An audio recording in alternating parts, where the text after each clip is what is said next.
Hey everyone, one of the things we noticed while sailing around out here is all of the single-use plastic waste that's found places it shouldn't be. So we've teamed up with Epic Water Filters, who makes reusable filters that can be used anywhere. By using one filter, we eliminate hundreds of single-use plastic water bottles. You can check them out at epicwaterfilters.com and be sure to use discount code EPIC1LIFE to get 20% off.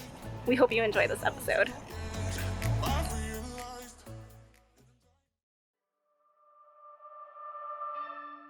Okay, we just got set up in the marina and handed over our paperwork. And now we're gonna give the boat a good scrub because there are fish guts everywhere.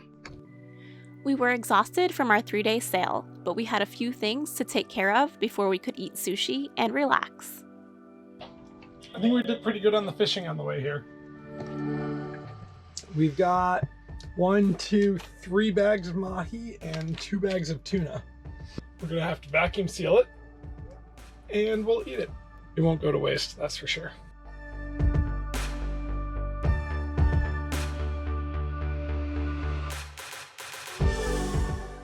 We spend 95% of our time at anchor, but we decided to make landfall at Santa Marta Marina.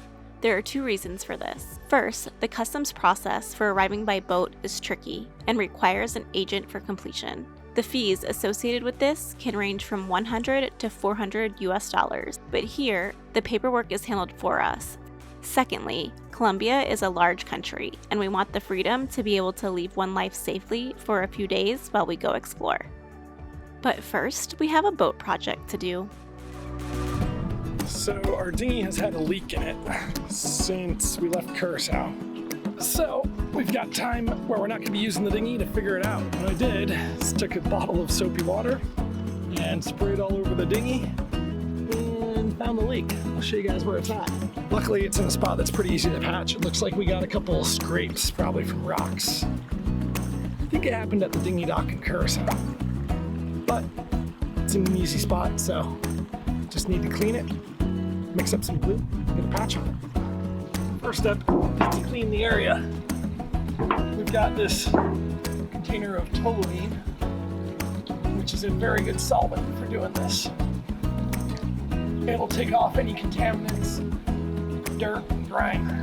You can actually see how clean the spot is here compared to around it.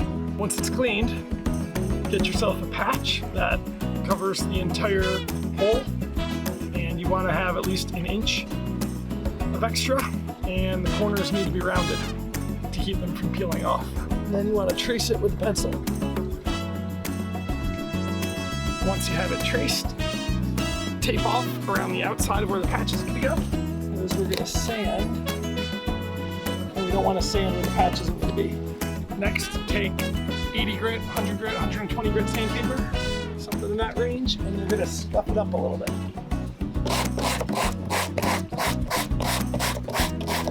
When you're done sanding, give it another cleaning with the toluene. You want to clean the patch with toluene as well. The toluene cleans it and also will soften up the rubber so that the glue will adhere to it better and bond to it better. Then we need to mix up the glue. So it's 2-part glue. This is 250 milliliters. This is 10 milliliters. So we need to mix at 25-1. Just gonna eyeball it? Well, I think I'm gonna use, these are at about the same amounts. That's a little less than half. And this has a little less than half. So I'm gonna use half of what's left for each one. Then, with a brush, you want to brush a thin coating of glue on both the patch and the dinghy. After waiting 10 to 15 minutes for the glue to get tacky, apply a second thin coat. Then, it's time to stick the patch on. Roll out any air bubbles with a roller or blunt tool, and your repair job is done. Yesterday we patched up our dinghy and we let it sit 24 hours. So this morning I'm going to pump it up and check for leaks again around the patch, and hopefully it's all good. Don't see any bubbles.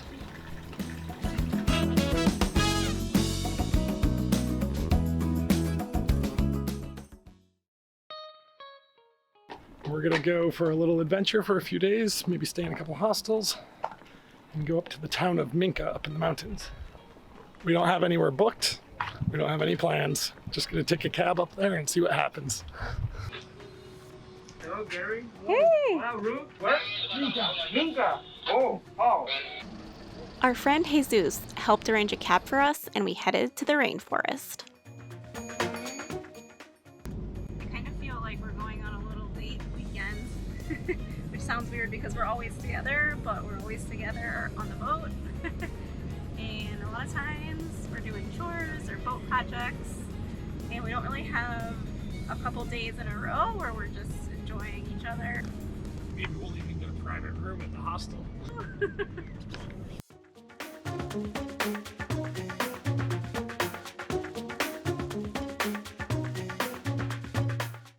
We're just wandering around, trying to figure out what hostel we want to stay out. There's like 50 of them.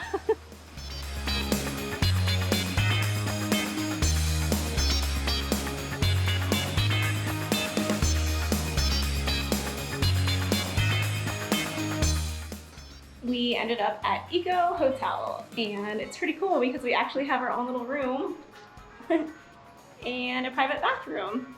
So it's more like a hotel than a hostel.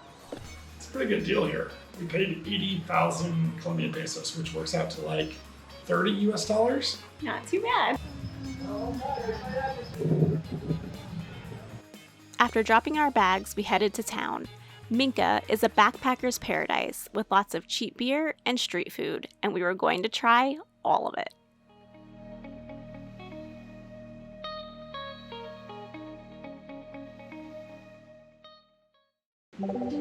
We just stayed our first night in Minka, and this morning we are getting up to go to the Marinka Waterfall, and I think we're going to stay someplace new tonight. So we packed up all our stuff, and we're ready to go. The hostel owner greeted us upon checking out and sent us on our way with coffee to go.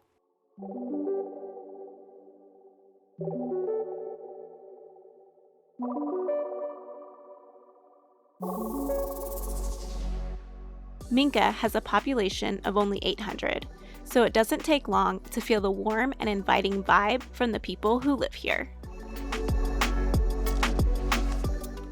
We just made it out of the village, and it looks like we are headed into the rainforest.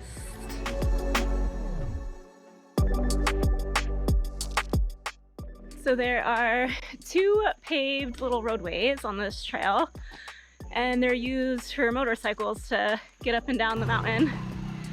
This is pretty cool. We haven't seen anything like this yet. Everywhere we looked, we were surprised by a little critter or tropical plant.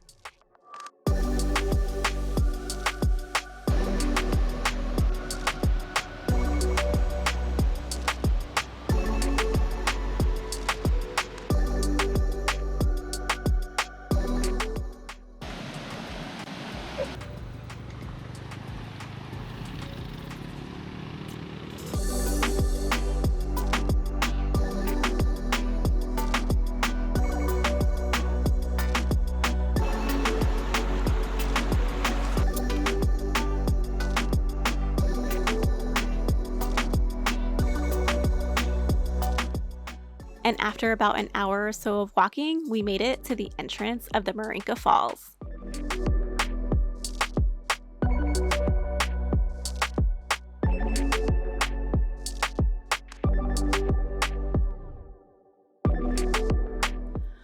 We've been chasing waterfalls all over the Caribbean, and each time we are impressed by the beauty and uniqueness of each.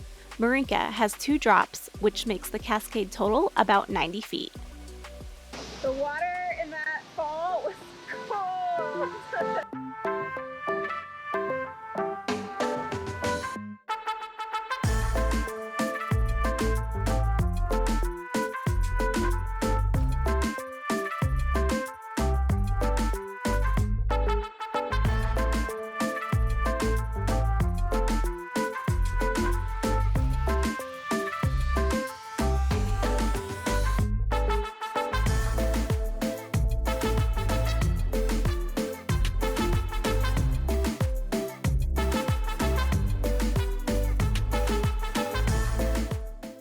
definitely one of the most scenic waterfalls we've been to, and the hammocks to lounge in right next to the waterfalls were super cool. Definitely worth the visit here. Yeah, not too far of a walk from the main town. I think it took us about an hour and a half. Yeah, about an hour and a half, so. And now we've got probably only an hour to get back because it's all downhill on the way back.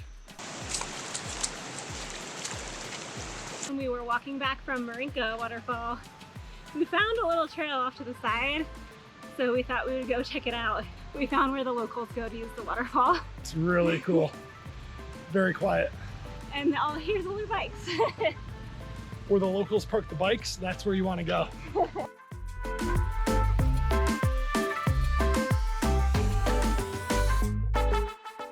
The places marked on the map are wonderful, but what we love the most are the spots we happen to stumble upon by taking the path less traveled.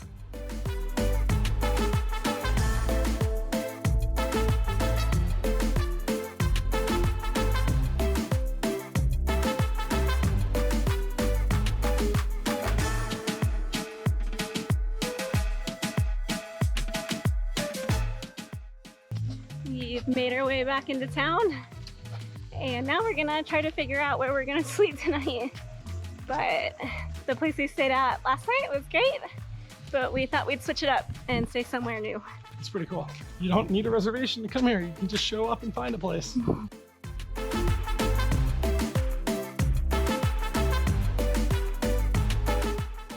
We made our way back through town and came to a gate to a hostel that looked pretty intriguing. We just had to figure out how to get inside.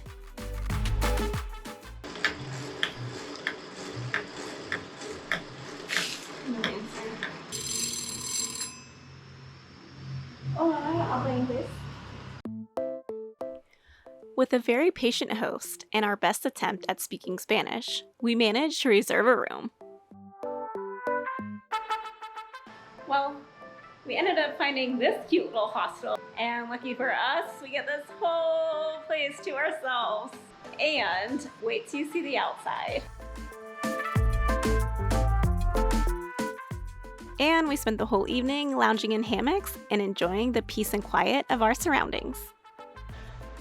Well, we could just lounge in these hammocks all day, but we decided to try to find a local coffee farm nearby. So we're gonna go on another adventure, but it looks like it might rain on us.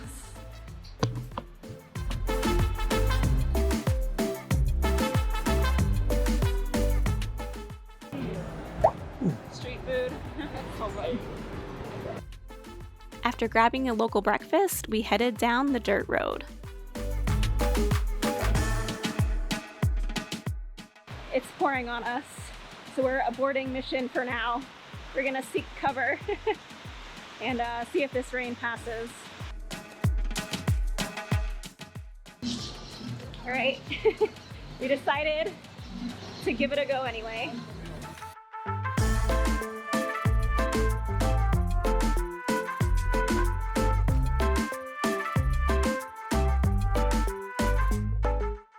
There's bee in there. Oh.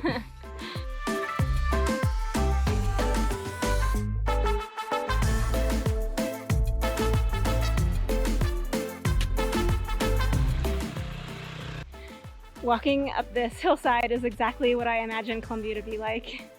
Lots of hills, little houses off to the side, farmland, and I can't believe that I'm actually walking to a Colombian coffee farm right now. So even if it is raining, it's so humid here that we're sweating our asses off. I'm not sweating. No? No, I'm dry. We were walking along and I was awed by this huge thing of bamboo. But wait.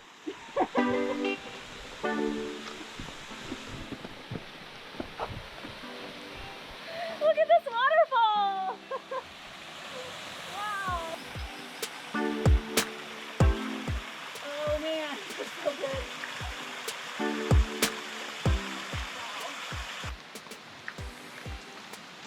4 miles for coffee. I bet it's worth it.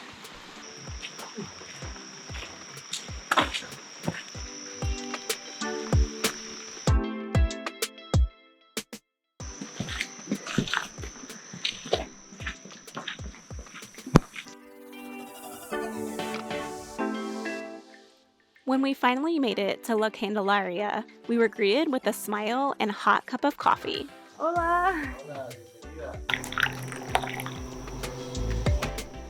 Gracias. Okay, con mucho gusto. Salud.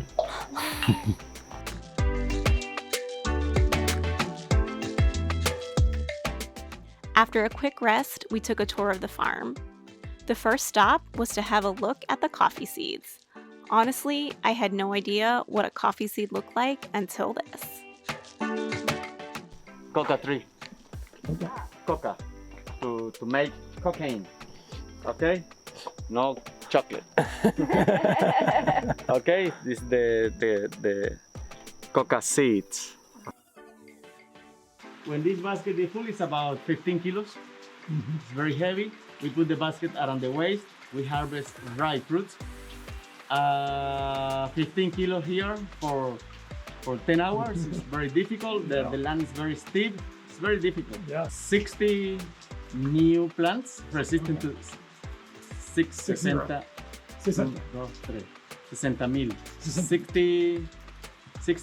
60,000. Wow. 60,000 new trees. Wow. Okay, look, this is the machine to separate the red skin to the seeds. This is natural coffee.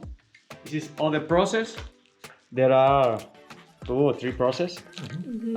We produce natural. We harvest the fruits, ripe fruits, and we don't pass for this machine. We put directly. The fuel. The fuel is the second skin of coffee. Oh, We reuse. you burn the skin to We dry. burn the skin. And look, this is the skin. It's the combustible. Okay. But my grandfather, my father, they used the machine to remove the skin.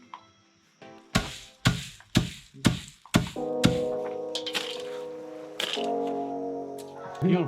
The machine. Fuel, yep. We can use to burn or for compost. Traditional system. It's a Traditional, show. yeah. It's a show. Now it's fancy machines. There are machines. We have machines. Very good. After seeing the process, we were able to roast our own beans in this homemade roaster. And then, after grinding, we were presented with the freshest cup of coffee we have ever tasted.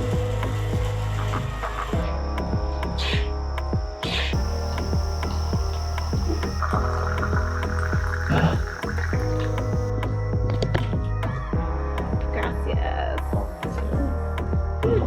Cheers. Gracias. It's very strong. Very Strong? strong. Very strong. I like it. Uh-oh. Good. It's very rich. Yeah. Well, that tour was awesome and completely unexpected. When we walked up, we thought it might be closed, but lucky for us, Eugene gave us an amazing tour and we learned a lot about coffee. And I had no idea that Finland consumed the most coffee. Geez, Americans. I thought that would have been us. I mean, America runs on Dunkin', right? This coffee is a little bit better than Dunkin' Donuts. We're trying another way back home. And of course it's raining and these rocks are super slippery. Yeah, it's pretty crazy. They just hang. Wow.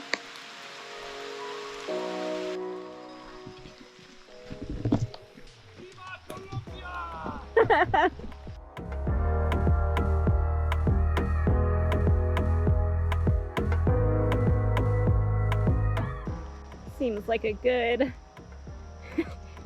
fence to cross through.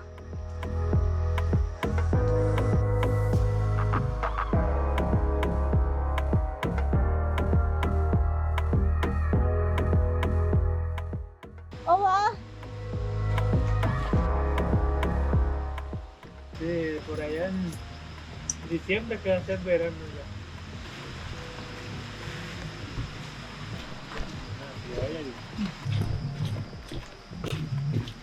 So kind of interesting, the trail goes right through someone's property, and they ask for 2,000 pesos per person, which is about $1 for both of us to go through. So we had no problem paying, of course, but it's pretty interesting that this trail just goes through a private property and they just collect a little money from it. And it's no big deal. No big deal to us.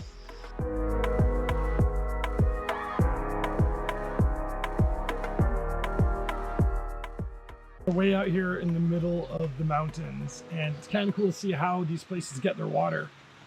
So you see these flexible block pipes running everywhere, and what they do is they run them way up the mountain into the river somewhere, and then they just use the elevation to pressurize the water and supply water to their houses.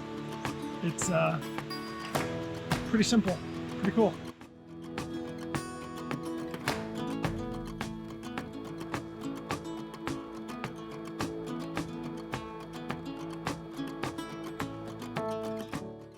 We found our way back to the main trail that heads back to the town of Minka. So all good. We grabbed some food and beers to go and headed to dry out for a bit. So we walked by this morning, and it was not like this, but I guess this is just a part of living in the rainforest here is land moves and walls collapse. Wow. That's sad. It's really sad. It's a lot of work to fix that. A lot of work. And you can see all the broken water lines. Wow.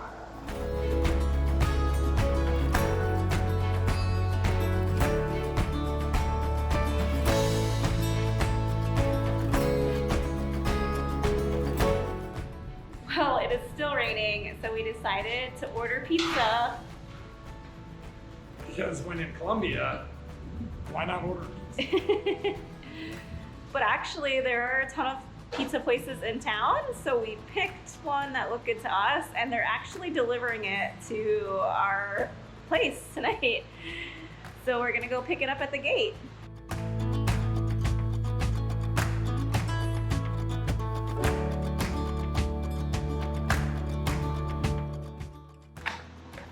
Whoa!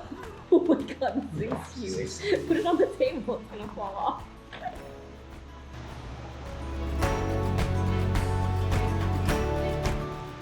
Tell me how you feel about your pizza. Pretty happy with this. Pineapple, chorizo, peppers, mushrooms. Pretty good mix. Good morning. We are still in our hostel this morning. It's our last day here. And there's actually a private viewpoint not too far that the hostel owns. It's called the Finca de Bolivar. So we're gonna hike up to the viewpoint and check it out since it's a sunny morning before we head back to One Life.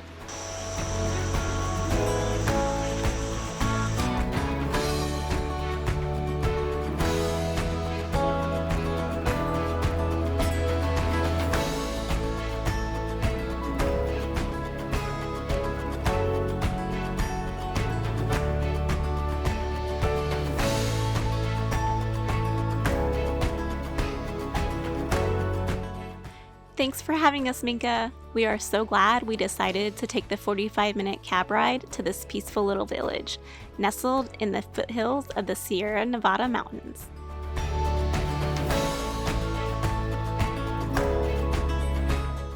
So it's time for us to head back to One Life. Minka is beautiful and we loved it here, but we need to get back, get some stuff done, and get ready for our next adventure, which is pretty exciting, but we're not going to tell you what it is just yet. Cheers, everyone. We hope you enjoyed our adventures in Minka.